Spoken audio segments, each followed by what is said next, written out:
అందరికీ నమస్తే. Welcome to జ్యోతిస్ Telugu రుచులు. ఈరోజు చాలా చాలా చాలా స్పెషల్ వీడియో, 100% యూస్ఫుల్ వీడియో. ఇదేంటో చూసారా?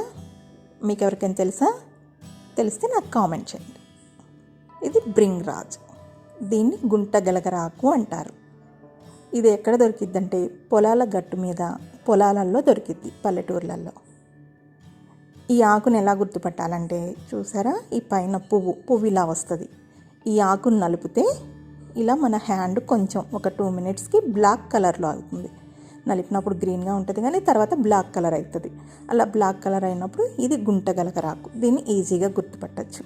నేనైతే ఇప్పుడు ఇంట్లో టబ్లో పెంచుకుంటున్నాను. ఒక మొక్క తెచ్చి వేసుకున్నాను నేను. దాని విత్తనాలు పడి చిన్న చిన్న మొక్కలు వచ్చి ఇంత పెద్దగా అయింది. దీంతో ఏం చేస్తున్నా అనుకుంటున్నారా? ఆయిల్ చేస్తున్నా. ఈ ఆయిల్ 100% రిజల్ట్ వస్తుంది. వెంటనే ఒక్కసారికే రాదండి. మనం ఒక 2 months యూస్ చేశాక చాలా చాలా రిజల్ట్ వస్తుంది ఈ ఆయిల్ వాడితే. ఇది జుట్టు రాలిపోవడాన్ని అరికట్టిద్ది, చుండ్రు లేకుండా చేస్తుంది. చిన్నపిల్లలకి, స్కూల్కి వెళ్ళే పిల్లలకి పేలు ఎక్కువ పడతాయి, ఆ పేలును కూడా కంట్రోల్ చేస్తుంది. జుట్టు నల్లగా ఒత్తుగా పెరిగిద్ది. ఇది 100% రిజల్ట్ వస్తుంది. ఇప్పుడు వీడియోలోకి వెళ్ళే ముందు నా ఛానల్ని సబ్స్క్రైబ్ చేయండి, లైక్ చేయండి, షేర్ చేయండి, నన్ను సపోర్ట్ చేయండి. ఇప్పుడు ఆయిల్ ఎలా తయారు చేయాలో చూద్దాం. ఈ ఆయిల్ తయారు చేయడానికి కావాల్సిన ఇంగ్రీడియంట్స్: గుంటగరిగిడాకు, గోరింటాకు, మందార ఆకులు, కరివేపాకు, అలోవేరా, రేఖ మందార పువ్వులు, మెంతులు. మన దగ్గర ఉంటే, నా దగ్గర లేదు, నేను ఉసిరికాయ వేయలేదు. ఉసిరికాయలు కూడా ఒక 2 వేసుకోండి ముక్కలు చేసి. ఇప్పుడు ఒక మిక్సీ జార్ తీసుకొని ఒక పిరికెడు గుంట కరిగేటాకు, ఒక 4 రెమ్మల కరివేపాకు, ఒక 1/2 ముక్క అలోవేరా, మెంతులు 2 teaspoons, ఇది ఒక 1 hour నానబెట్టుకొని వేసుకోవాలి.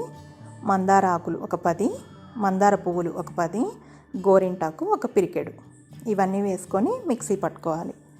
వాటర్ అవసరం లేదు, ఇట్లాగే మిక్సీ పట్టుకోండి. మిక్సీ పట్టుకున్నాక చూసారా, పేస్ట్ ఇలా అయింది. ఇట్లా పేస్ట్ చేసుకొని పక్కన పెట్టుకొని, ఇప్పుడు స్టవ్ మీద ఒక గిన్నె పెట్టుకొని కొబ్బరి నూనె వేసుకోవాలి. ఈ ఆయిల్ షాపుల్లో దొరికేది తెచ్చుకోకండి, మిల్లులో తెచ్చుకోండి. ప్యూర్ కొబ్బరి నూనె దొరికిద్ది. 2-3 రకాలు ఉంటాయి, అందులో ప్యూర్ క్వాలిటీ చూసి తెచ్చుకోండి. ఇప్పుడు ఈ మిక్సీ పట్టిన మిశ్రమాన్ని మొత్తం ఇందులో వేసుకోవాలి. ఇప్పుడు దీన్ని కలపాలి. కొంచెం సేపు ఫస్ట్ కొద్దిగా జిగటగా ఉంటుంది, కానీ కలుపుతుంటే కలిసిపోయింది. చూసారా ఎలా కలిసిందో? చక్కగా కలిసింది. దీన్ని సిమ్లో పెట్టుకొని చేసుకోవాలి. చూసారా ఉడుకుతుంది. ఇప్పుడు దీన్ని సిమ్లో పెట్టుకొని ఒక్క 15 నిమిషాలు మనం వదిలేస్తే చక్కగా ఉడికిద్ది. మధ్య మధ్యలో కలుపుతూ ఉండాలి. ఇదంతా ఒక 1/2 hour పట్టిద్ది. ఇలా ఉడుకుతున్నప్పుడు మనం ఒకసారి చెక్ చేసుకుంటూ ఉండాలి. చూసారా కలర్ మారుతుంది. ఇట్లా కలర్ మారాక మనం దీన్ని అయిందా లేదా అని ఎలా గుర్తుపెట్టాలంటే, గరిటెతో తీసుకొని కొంచెం చల్లగా అయ్యాక చేత్తో ఇట్లా నలపాలి. నలిపితే అది మనం వేసిన పచ్చి మిశ్రమం ఉంటుంది కదా, అది క్రిస్ప్గా మనకు అర్థమైంది. ఇట్లా నొక్కితే క్రిస్పీగా కనిపించింది.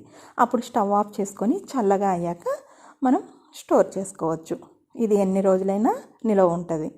ఇది చల్లగా అయ్యాక ఒక స్ట్రైనర్ తీసుకొని వడగట్టుకొని, ఒకవేళ మనకి ఏది చిన్న చిన్న నలకలు అవేమీ రావద్దు అనుకుంటే ఒక పల్సటి క్లాత్ తీసుకొని క్లాత్లో వేసి గట్టిగా పిండినా కూడా ఆయిల్ వస్తుంది. అప్పుడైతే మొత్తం ఆయిల్ స్ట్రైనర్ కంటే ఒక క్లాత్లో వేసుకొని పిండితే ఆయిల్ అంతా మొత్తం వచ్చేసిద్ది.